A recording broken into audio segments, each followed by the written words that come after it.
जय श्रीकृष्ण।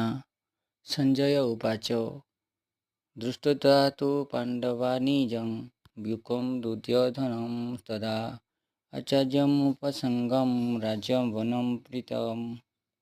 ସେହି ସମୟରେ ରାଜା ଦୁର୍ଯ୍ୟୋଧନ ବ୍ୟୂହରଚନାଯୁକ୍ତ ପାଣ୍ଡବମାନଙ୍କ ସୈନ୍ୟ ବାହିନୀକୁ ଦେଖି ଦ୍ରୋଣାଚାର୍ଯ୍ୟଙ୍କ ନିକଟକୁ ଯାଇ ଏହି ବଚନ କହିଲେ। ଦ୍ୱୈତ ଆଚରଣ ହିଁ ଦ୍ରୋଣାଚାର୍ଯ୍ୟ।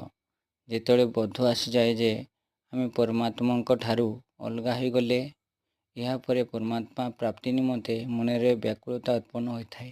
ତାପରେ ଆମେ ଗୁରୁଙ୍କ ଅନ୍ୱେଷଣରେ ବାହାରିଥାଉଁ। ଦୈବୀ ସମ୍ପଦ ଓ ଆସୁରୀ ସମ୍ପଦ ମଧ୍ୟରେ ଦ୍ୱୈତ ଆଚରଣ ରୂପୀ ଦ୍ରୋଣାଚାର୍ଯ୍ୟ ହିଁ ପ୍ରାଥମିକ ଗୁରୁ ଅଟନ୍ତି। ଯଦ୍ୟପି ପରବର୍ତ୍ତୀ ସମୟରେ ଯୋଗେଶ୍ୱର ଶ୍ରୀକୃଷ୍ଣ ସଦ୍ଗୁରୁ ହେବେ, ଯିଏକି ଯୋଗର ସ୍ଥିତି